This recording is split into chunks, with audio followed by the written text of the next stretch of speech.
Avec Anthony Morel sur le plateau, nous recevons Sébastien de Milleville, directeur général en charge des activités créatives pour HeroX. Bonjour.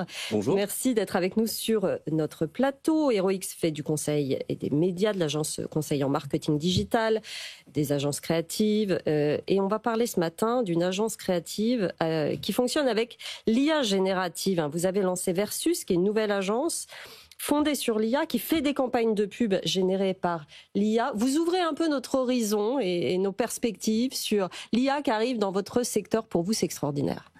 Pour nous, c'est génial. On est très enthousiaste. On est lucide, on a du recul, mais en même temps, on est extrêmement enthousiaste. On a effectivement lancé Versus il y a 6 semaines, donc c'est très récent au sein du groupe HeroX.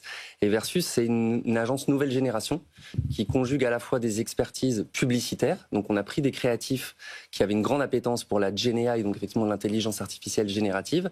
Donc ça peut être des créatifs, ça peut être des directeurs artistiques, des concepteurs rédacteurs, des planeurs stratégiques qui travaillent main dans la main avec des experts de la technologie et de la GenAI, donc des prompt engineers, des techs qui sont en permanence en veille sur les outils et les innovations, puisqu'on sait que ça sort quand même très très régulièrement. Et ça permet aux marques de libérer pleinement leur potentiel créatif. Alors du coup, comment ça se matérialise? C'est-à-dire que jusqu'ici, moi l'idée que j'ai de la création d'une pub, c'est qu'effectivement il y a des créatifs qui travaillent ensemble, qui brainstorment à partir d'un client qui veut faire une pub.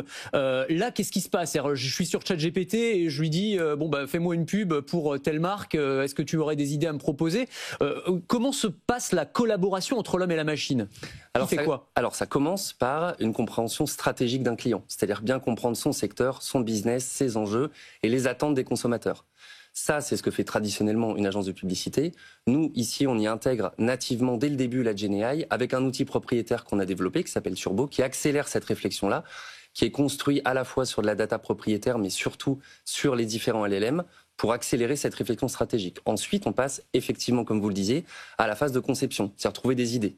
Et là où auparavant, on se met probablement des limites, des contraintes de timing ou de budget, effectivement, mettre la GenAI au cœur de cette réflexion-là, ça ouvre les horizons. Et puis enfin, il y a la phase de production, où pareil, là, on a la capacité d'accélérer considérablement cette phase de production-là, de produire à grande échelle, mais surtout ce qui nous tient à cœur, c'est de produire avec justesse et de garder une grande exigence créative au cœur de tout ce qu'on produit. Mais ça veut dire que concrètement, une pub, je sais pas, pour un jus de fruits, où jusqu'ici il fallait faire un tournage de 3 semaines à Acapulco pour aller faire qui coûtait une fortune avec des comédiens, etc.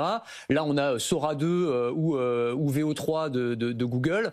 On prompte et en fait en 10 secondes c'est fait pour une fraction du coût. C'est ça la réalité aujourd'hui de la pub?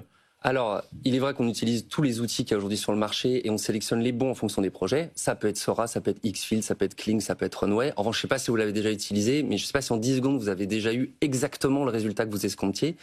Ça ne fonctionne pas forcément comme ça. Il y a beaucoup d'itérations et il faut mêler la compréhension de la marque avec la production pour avoir le bon résultat et une publicité qui soit à la fois très créative et très efficace. On bosse combien de temps sur une pub créée par IA générative par rapport à une campagne traditionnelle et avec combien de personnes?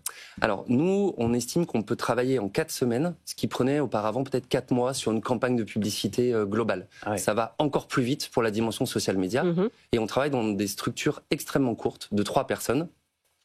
Pour aller au plus vite et avec une façon de travailler qui répond aussi aux enjeux des annonceurs d'aujourd'hui avec beaucoup d'agilité, beaucoup de réactivité. Mais vous êtes 400 chez HeroX aujourd'hui. Demain, dans 2 ans, vous serez combien? Alors, si vous étendez, et vous allez étendre l'intelligence artificielle partout, c'est le but, évidemment, c'est normal, c'est gigantesque le potentiel. Mais sur la masse salariale, ça va faire quoi? Alors, sur Versus d'abord, puis ensuite je vous parlerai d'HeroX. Oui. Sur Versus, aujourd'hui on est une vingtaine, on accompagne à peu près 25 annonceurs. L'idée c'est d'optimiser considérablement la partie production, effectivement, mais pour investir sur la partie stratégie et création, qui demain sera le sujet central. Quand on sera nourri, saturé de contenu en IA, qu'est-ce qui fera la différence? C'est la direction artistique, c'est le point de vue. Moi, j'ai jamais vu ChatGPT avoir un point de vue sur les choses. Oui. Donc, on réinvestit dans ces dimensions-là. Globalement, HeroX aujourd'hui, c'est le premier groupe de communication indépendant en France, avec effectivement du conseil en achat d'espace, du marketing à la performance et de la création. Le sujet, c'est de pivoter fortement vers la technologie et l'adoption de ces outils de GenAI pour aider nos annonceurs aussi à prendre en main ces outils. C'est pas facile quand on est un directeur marketing ou un DG aujourd'hui. On est noyé dans une complexité croissante. On veut y aller, mais on ne sait pas forcément comment faire.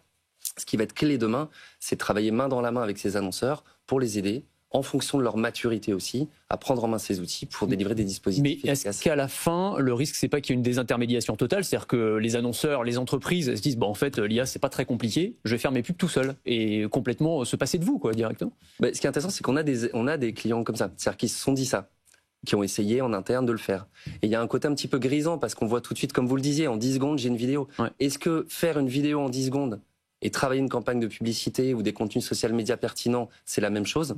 Ils se rendent assez vite compte que non. Et c'est là où ils ont besoin d'aide, d'accompagnement, pour prendre en main les outils et trouver les bons pour leur problématique. Et eux, vos clients sont demandeurs, j'imagine. On parlait de timing tout à l'heure, que ça réduisait de 4 mois à 4 semaines une campagne de pub. En termes de budget, ça le réduit de combien?